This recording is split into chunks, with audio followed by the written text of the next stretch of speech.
talk to the kids. Sorry, guys. You know, Joseph and his brothers, they were shepherds trying to get a real feel for what this shepherd life must have been like. Okay, so back to the story.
Okay, so getting back to the story.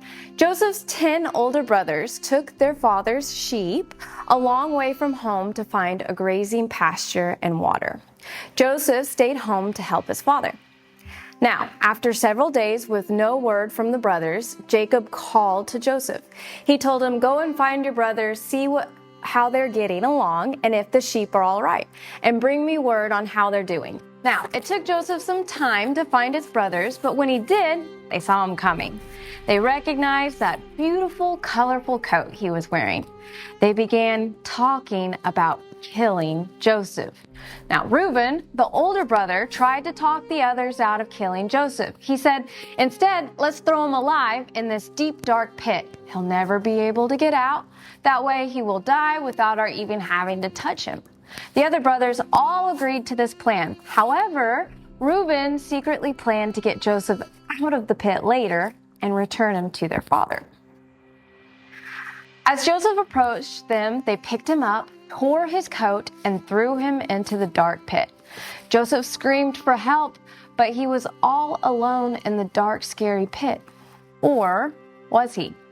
When the Bible talks to us about Joseph, it says over and over, the Lord was with Joseph. The Lord was with Joseph. Joseph was not alone at all. And we have that promise that we can trust. No matter where we are or how hard a time we're having, it will help and strengthen us to know that the Lord is always with us.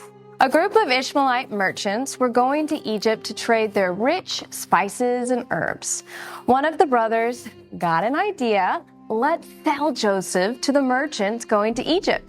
That way we'll get rid of him and will not be guilty for killing him.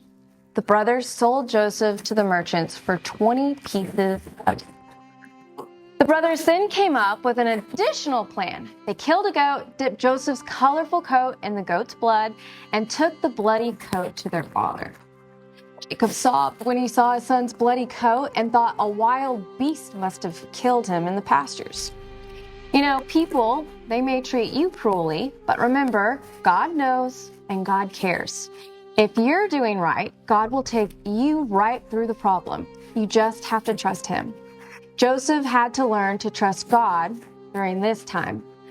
Joseph and the merchants finally reached Egypt. Joseph was suddenly surrounded by large cities and huge temples used for idol worship and people who spoke a different language than him. Joseph was put into Egypt's slave market, where an important Egyptian officer, Potiphar, came along and purchased him. Joseph would now be in a new home serving his very wealthy man with other slaves in an unfamiliar land.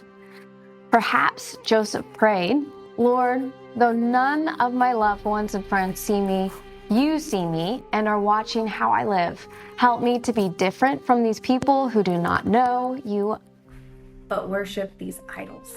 Potiphar took notice of this unusual young man. Joseph was different than all his other slaves because the Lord was with Joseph. After some time, Potiphar promoted Joseph to be in charge of the whole house and all the other servants. The Bible says the Lord blessed the Egyptian's house for Joseph's sake, and the blessing of the Lord was upon all that he had in the house and in the field.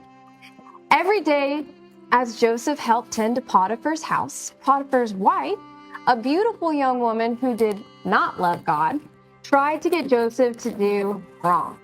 But Joseph refused. Behold, he told her, my master has entrusted all that he has into my hands. He has kept nothing back from me except you, because you are his wife.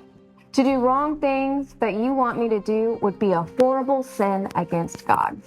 Uh-oh.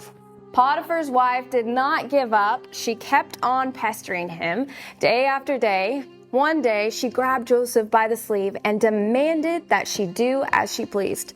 Joseph jerked away, but as he did, his robe slipped off and Potiphar's wife was left holding his robe as Joseph wisely ran away. When you're tempted, the very best thing to do is run, just as hard and as fast as you can away from sin. Potiphar's wife made up a story to her husband saying that Hebrew slave that you thought was so good and put in charge of everything has been trying to make me do wrong. When I cried out, he ran and left his robe. Here it is. I've kept it to prove to you just how bad he is. Potiphar believed his wife's lies and threw Joseph into the king's prison, a dark, musty dungeon. But even there, the Lord was with Joseph. In prison, Joseph met two other prisoners. One used to be the Pharaoh's butler and the other his baker. One night they seemed really worried, and when Joseph asked them what was wrong, they told him they had strange dreams. Joseph said to them, telling what dreams mean is God's business. I believe in the God of heaven and I am his servant. Tell me what you dreamed.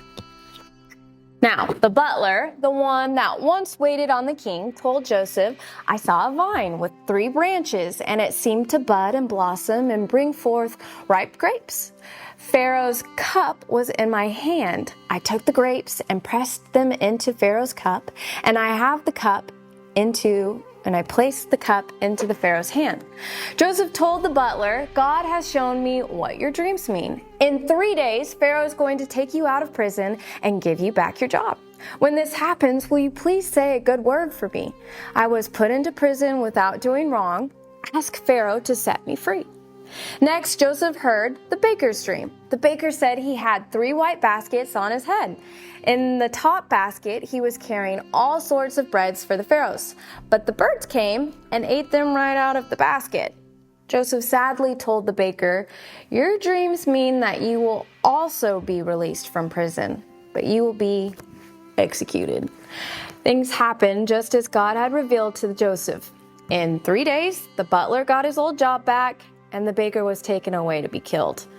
Joseph thought surely he would be released soon too, since the butler was going to ask the Pharaoh. Month and month went by, but no word came. The butler came before the king every day, but had forgotten all about Joseph. How often do we act just like the butler? We say thank you, but don't have a heart of gratitude that makes us want to do things for others. Or we say, I'm sorry, but then go right on doing the very things we said we were sorry for. Ask God to help you mean the words you say. Thank you, I'm sorry. Ask him to help you to keep your promises. And tell God thank you that he always keeps his promises to you. Poor Joseph. Potiphar thought evil of him. The butler had forgotten him, and Pharaoh had probably never even heard of him. Things seemed to be getting worse and worse, but we have to remember that God has complete control over everything and everyone. He will work his purpose and plan in our lives if we will just trust and obey him. Let's come back tomorrow and see if Joseph really does get out of this prison.